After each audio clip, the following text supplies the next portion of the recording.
Bem-vindo ao podcast da LS Jus. Hoje a gente vai mergulhar num assunto que, olha, mexe bastante com a vida de muitos aposentados no Brasil. É a revisão da vida toda. A gente recebeu uns materiais aqui para analisar, incluindo uns trechos do Revisão da Vida Toda, a busca por justiça previdenciária. Material fresquinho, de hoje, 25 de junho de 2025. E a nossa missão aqui é tentar entender, o pé em que está essa revisão, principalmente depois de umas decisões bem importantes lá do Supremo Tribunal Federal, o STF. Ok, vamos lá então. Para começar, o que é exatamente essa tal de revisão da vida toda? Vamos tentar explicar de um jeito simples. Basicamente, é a chance, que alguns aposentados têm de pedir para o INSS refazer o cálculo do benefício deles. A ideia é incluir na conta todas, mas todas mesmo, as contribuições que a pessoa fez durante a vida inteira, mesmo aquelas mais antigas, sabe? Antes de julho de 1994, que foi quando começou o Plano Real. Isso surgiu por causa de uma regra de transição lá de 99. O artigo 3º da Lei 9.876. Ela foi criada na época pensando em proteger o pessoal que contribuía num período de inflação muito alta, Só que olha que ironia, ela acabou prejudicando justamente quem tinha salários maiores antes de 94. Porque essas contribuições boas acabaram ficando de fora do cálculo da aposentadoria. O STF até chegou a reconhecer que existia esse direito à revisão.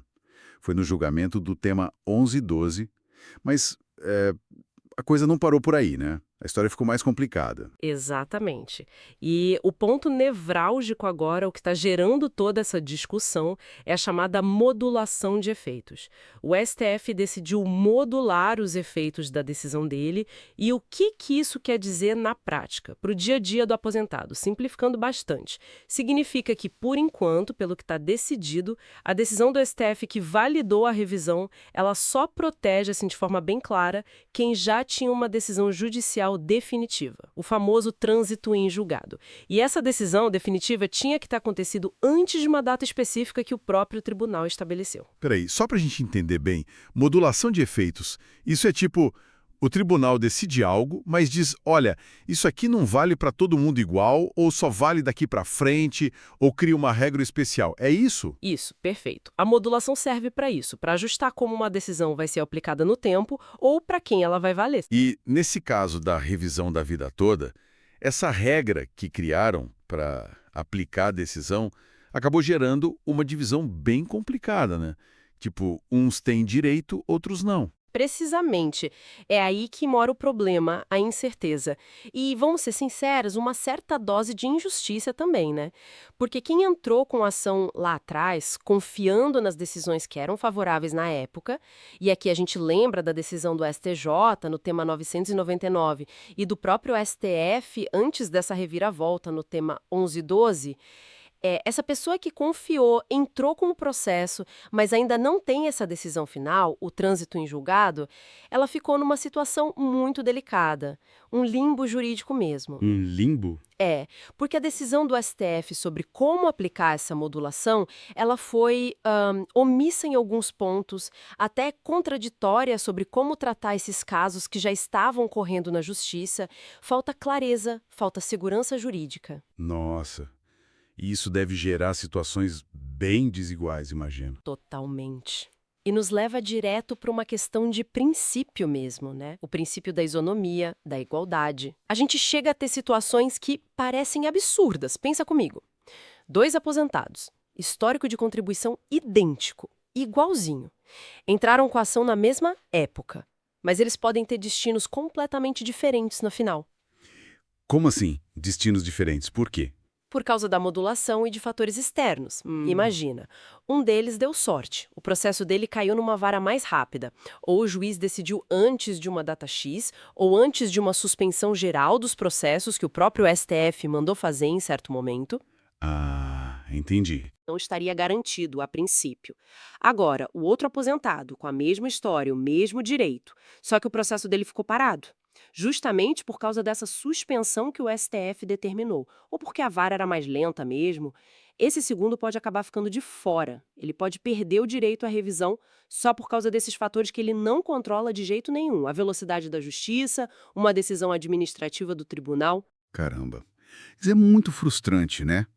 Porque a pessoa fez tudo certo, seguiu as regras, viu que os tribunais estavam dando ganho de causa, e aí, por uma questão de sorte ou azar processual, ela perde o direito. Exatamente. Além de ferir a isonomia, fere também o que a gente chama de proteção da confiança legítima. As pessoas agiram de boa fé. Elas se basearam na jurisprudência dominante, ou seja, no que os tribunais vinham decidindo de forma majoritária. Gastaram tempo, gastaram dinheiro com advogado, com custas. Sim, criaram uma expectativa baseada no próprio judiciário. Isso. E agora correm o risco, são as normas do direito brasileiro, a LINDIB, lá no artigo 23, ela prevê que quando houver uma mudança de orientação assim, deveriam ser criados regimes de transição, justamente para proteger essas situações, para não pegar ninguém de surpresa desse jeito. E essa situação toda, essa complexidade, está se refletindo até nos recursos mais recentes que estão sendo julgados, né? Mesmo com essa modulação aí, limitando o direito para muita gente, parece que teve um pequeno, digamos, reconhecimento em uns recursos chamados embargos de declaração.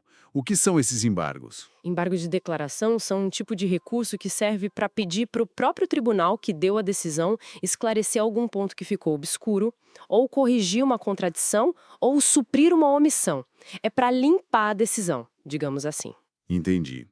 E o que o STF decidiu nesses embargos recentes sobre a revisão da vida toda? Então, aí teve um pequeno avanço, sim. O STF reconheceu a boa-fé das pessoas que já tinham recebido algum valor da revisão por força de decisões judiciais anteriores, mesmo que essas decisões ainda não fossem definitivas, que não tivessem transitado em julgado.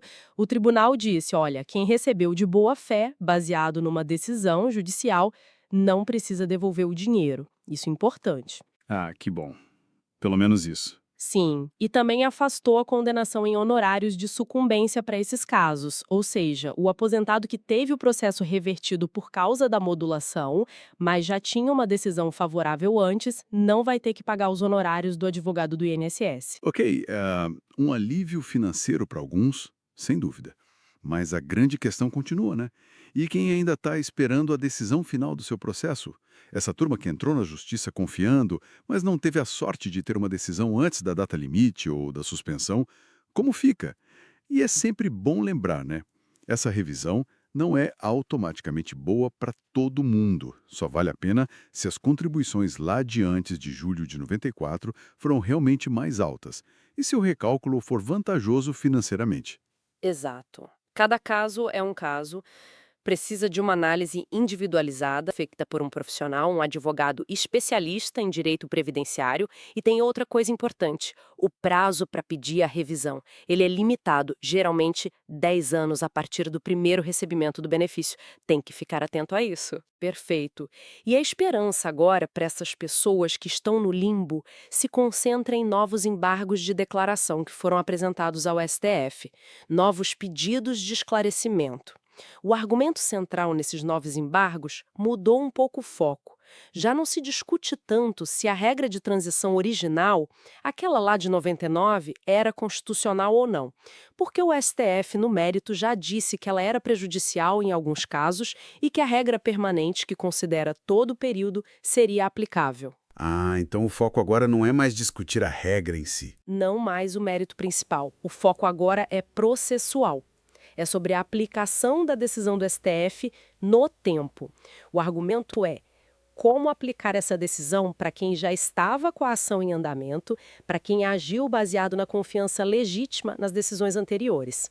A luta, nesses novos embargos, é para garantir o direito material, ou seja, a própria revisão do benefício para todos que entraram com a ação antes da mudança de entendimento do STF.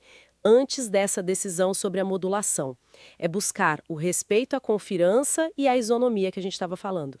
Faz sentido. Tentar garantir que quem confiou no sistema não seja prejudicado por uma mudança de regra no meio do jogo. Exatamente. Se a gente conectar isso tudo, né, ao quadro geral de justiça, segurança jurídica, a solução que parece mais equilibrada, mais justa, seria realmente proteger todos que buscaram seus direitos na justiça antes dessa virada de chave do STF, independentemente de terem conseguido ou não uma decisão final antes da data X que o tribunal fixou.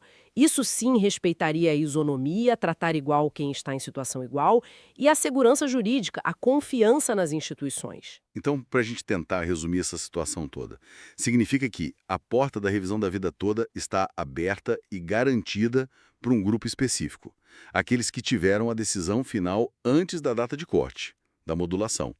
Mas para muitos outros, talvez a maioria que entrou com a ação, a batalha jurídica continua. Depende de novos esclarecimentos, de novas decisões do STF, desses embargos de declaração. É isso. É exatamente isso. A situação é de espera e de luta jurídica ainda. Por isso, acompanhar o caso de perto, ver as notícias e, principalmente, ter uma orientação qualificada de um advogado de confiança é mais essencial do que nunca para quem está nessa situação. Sem dúvida. E fica a reflexão, né? Como pode o nosso sistema judiciário, que tem como objetivo garantir justiça, garantir tratamento igualitário, como pode ele mesmo, através das suas próprias regras de processo, das modulações que cria, das suspensões que determina, acabar gerando resultados tão diferentes, tão díspares, para situações que são, na essência, idênticas. Especialmente quando isso afeta justamente aquelas pessoas que depositaram sua confiança nas orientações anteriores que vinham dos próprios tribunais.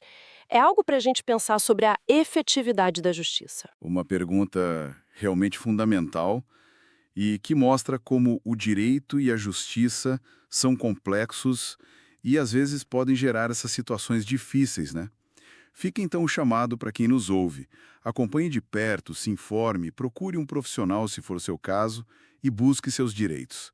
A gente agradece muito a atenção de todos nesta análise, foi uma conversa importante e esperamos reencontrar quem nos ouve nos próximos conteúdos aqui da LS Jus. Até a próxima!